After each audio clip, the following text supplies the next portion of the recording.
Bonjour chers amis, bonjour à tous. Dans cette vidéo, je voudrais apporter une réponse à une dame en Côte d'Ivoire tristement qui se fait appeler Anne Ouloto. Anne Ouloto s'est rendue dans la ville de Guiglo, en Côte d'Ivoire.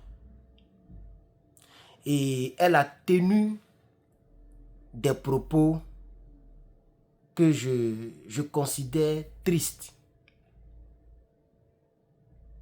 Anne Ouloto est ouais. C'est-à-dire elle vient de la localité martyrisée par la rébellion dirigée par Guillaume Soro pour le compte du RDR, RHDP aujourd'hui. Et Anne Ouloto a dit qu'il n'y a pas eu de massacre. Ouais. Les Français, même les Américains, les Ivoiriens, pardonnez, l'AES, j'ai mangé là, l'AES, etc. Et même tous les pays membres de la CEDEAO, même les pays hors de la CEDEAO, tout le monde est au courant du massacre. Ouais. Des milliers de personnes sont mortes pour que ce pouvoir-là soit là aujourd'hui. La rébellion a largement, totalement profité à Alassane Ouattara et son clan, anciennement appelé RDR, qu'on appelle abusivement RHDP.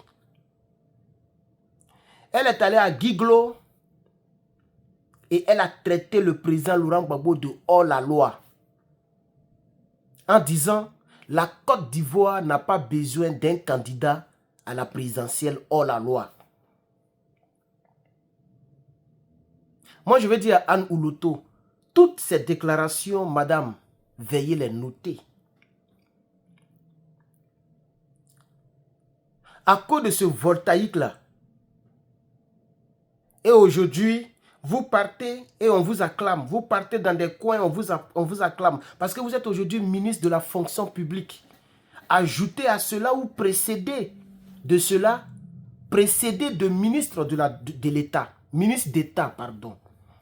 Donc aujourd'hui, tu es ministre d'État qui n'a même pas, c'est même pas vrai ministre d'État. Le vrai ministre d'État là, c'est Téné Birahima que vous voyez comme ministre de la Défense. C'est lui le vrai ministre d'État. Ils ont mis ça juste comme décoration, toi et puis à Djoumani. J'ai même pas envie de te vous voyer. Je vais te tutoyer, madame Ouloto.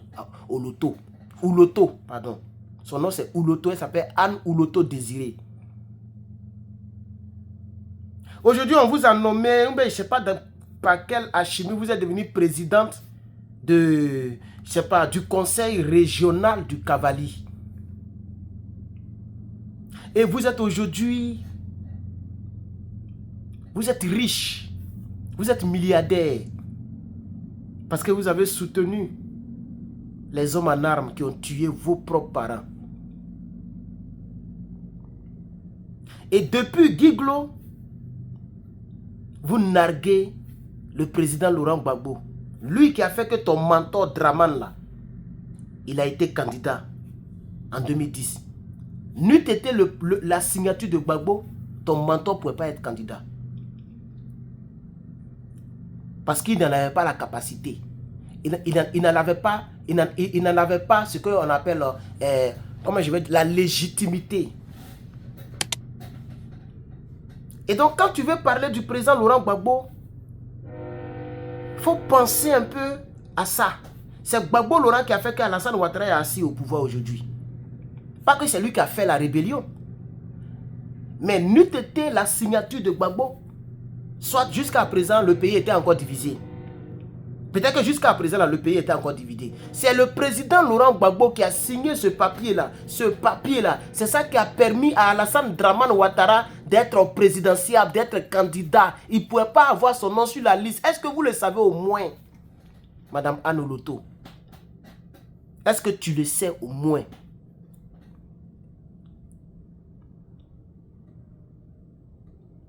Tu t'en crié à Guiglo que la Côte d'Ivoire n'a pas besoin d'un candidat hors la loi. Et qu'il faut respecter les règles démocratiques de la Côte d'Ivoire. Parce que tu es dans le cavalier et puis tu souris. Regardez son image. Elle sourit. Mais tu as commencé à maigrir. Hein? La pression de ton nouveau ministère. Les enseignants mettent la pression. Bientôt même, ils vont gréver encore. Tu as commencé à maigrir. Ton cou a commencé à s'allonger. Quand vous êtes dans le bonheur comme ça, là, vous narguez vos frères ivoiriens. Là. Vous oubliez. Quand le karma vous prend, on nous dit non, c'est notre frère. On a... Quand Sorogum était là-bas, c'est comme ça qu'il faisait. C'est comme ça qu'il faisait gueule. Quand son jour de karma est venu, vous voyez, avec tout son argent, il est misérable. C'est comme ça, un jour où toi, Anouloto, tu seras misérable. Tu as l'argent, tu as des maisons. Tu es au RHDP, tu es contente. Tu n'es même pas belle même physiquement. Tu es obligé de forcer la beauté là. Avec ta forme bizarre là. Regardez le visage large, on dirait éventail. Visage d'une femme peut être large comme ça. Regardez comment son visage est large. Même moi, mais si garçon, mon visage n'est pas large comme ça. Même mes Paquito, regardez Paquito, regardez Paquito, regardez ici là, regardez. Même moi, quand il sourit, il n'est pas Paquito, regardez. Moi, mes garçons là, regardez. Vilaine là. Démon. L'argent là, ils vont t'enterrer avec ça. C'est de Gbagbo, tu parles comme ça. Gbagbo Laurent, c'est ton ami. Si toi, c'est pas la rébellion là, tu vas devenir ministre comment? Toi, tu peux faire politique, tu peux convaincre les Ivoiriens, tu peux parler devant les Ivoiriens. Mais aujourd'hui, comme vous avez participé d'une manière ou d'une autre, vous avez aidé les rebelles, vous avez aidé Alassane Dramane Ouattara. Aujourd'hui, là, c'est toi qui es là, tu parles, tu dis que ce n'est pas une élection qui doit déchirer la population et que la population a souffert. Qui a fait souffrir la population en 2010? Puisque tu parles ici de la souffrance. Voici l'une de ses déclarations. Elle dit, nous devrions tourner la page et éviter de revenir à des choses qui ont fait souffrir la population. Et que les élections sont ouvertes, mais dans les limites de nos tests de loi. De la manière tu parles de Gbagbo Laurent à cause des tests de loi, là, si c'est comme ça, Gbagbo parlait là que Dramane allait être candidat. Puisque les Bédiers, les Bédiers et puis les Guéhi, c'est comme ça ils ont parlé, puis Dramane n'a pas. C'est les tests de loi là que Guéhi a regardé, puis il a éliminé Dramane. Et puis il est parti aux élections avec Gbagbo Laurent en l'an 2000. Ces tests de loi là. C'est Gbagbo qui a outrepassé les tests de loi à cause de sa bonté pour préserver la vie des Ivoiriens parce que les rebelles tuaient trop les Ivoiriens. Donc il a outrepassé les tests de loi que tu cites ici là. Et puis il a signé papier pour que Dramane soit candidat. Sinon il ne pouvait jamais être candidat en Côte d'Ivoire. Puisqu'il n'avait pas la légitimité, il n'est pas ivoirien. Il ne pouvait même pas avoir certificat de nationalité. Qu'on Nabitou Cissé. Pourquoi quand Nabitou Cissé l'a accouché là, elle n'est pas allée dans une mairie de Côte d'Ivoire pour faire un certificat de nationalité? Pourquoi quand Nabitou Cissé l'a accouché, il s'est retrouvé voltaïque? Il s'est retrouvé ici aux États-Unis en train de conduire taxi avec un passeport voltaïque. Ce n'est pas vous. C'est le président Gbagbo lui-même qui a fait ça. Si c'est moi, on allait continuer la guerre là. Si c'est moi là, j'allais mettre bombe à l'hôtel du Golfe. Ou bien j'allais autoriser l'opération Dignité. On allait voir où tu allais enlever tes joues là, avec beaucoup de maquillage, avec rouge à lèvres, vieille comme ça là, avec mes rouges à lèvres. Regardez-moi ça là. Regardez son... Elle sourit et puis tous ces nez là sortent comme ça. Regardez les nez ici là, ça sort comme ça. Tout ici là, les nez là sortent comme ça. Femme qui sourit et puis ces nez là sortent comme ça. Regardez-moi ça là. Toi qui es une mère. Je ne sais même pas si elle a des enfants. Je ne connais pas sa vie de merde là. Mais une femme là, c'est elle qui donne la vie. Toi, tu n'as pas vu les atrocités qu'ils ont faites sur le web. Et tu as eu le courage de dire que il n'y a pas eu de génocide dans le pays, dans le peuple, dans l'ouest de Côte d'Ivoire. Qu'il n'y a jamais eu de génocide, ouais. Mais tôt ou tard, tu vas le payer. Quand vous êtes dans le beurre comme ça, là, vous êtes là. Oui, la voici ici. Voilà, la voici ici. La voici. Elle se joue les grandes politiciennes. Hein? Il y a 3-4 personnes qui la reçoivent. Même moi-même. Toi et moi, là, on dit, nous, dans le café politique, tu vas avoir 1%. Moi, il va y avoir 99%. Regardez-moi, elle n'est même pas éloquente. Elle est ta vilaine voix là. Si elle pouvait voir cette vidéo, ça allait me faire plaisir. Elle allait savoir, elle allait voir un peu la décoration de sa vie de misère. L'argent là, ils vont t'enterrer avec ça. Si demain Dieu t'a appelé, tu vas laisser puis tu vas partir. C'est ça aussi qui est la vérité. L'argent du sang. Tu ne sais pas que le bien mal acquis ne profite jamais? Que Gbagbo Laurent est un homme hors la loi. Et voilà ce qu'elle déclare encore. Hein. Elle dit, cela n'est pas acceptable. Je n'accepte pas que l'on prépare la présidentielle en remuant le couteau dans la plaie. Mais qui a mis la plaie dont tu parles depuis là? Dans toutes ces déclarations, elle parle de plaie. Regardez ce qu'elle a déclaré encore. Elle dit ici, il faut de la retenue dans la vie. Nous devons tourner la page et éviter de revenir sur des choses qui ont fait souffrir la Côte d'Ivoire. Il faut de la retenue. Elle parle de Gbagbo Laurent. Vous voyez? Parce que le président Laurent Gbagbo a fait des sorties ces temps-ci. Il a même parlé du village ébrié qui va reconstruire. Et que ce n'est pas normal qu'on casse les maisons des gens qui ont pris toute leur vie pour construire les maisons. Et que c'est un village. Elle appelle ça remuer le couteau. Tout ça là, c'est des pics, c'est des choses elle lance à Gbagbo Laurent pour pouvoir répondre à Gbagbo Laurent. Gbagbo Laurent, c'est ton ami? Anne Ouloto, est-ce que Gbagbo Laurent, c'est ton ami? Même si on dit qu'on met là du sang là, ça va te rattraper demain.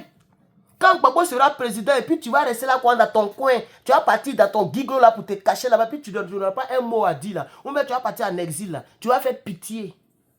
Parce que le jour même qu'il t'a parlé, même à les vraiment dit, oh, quitter là-bas la femme maudite là.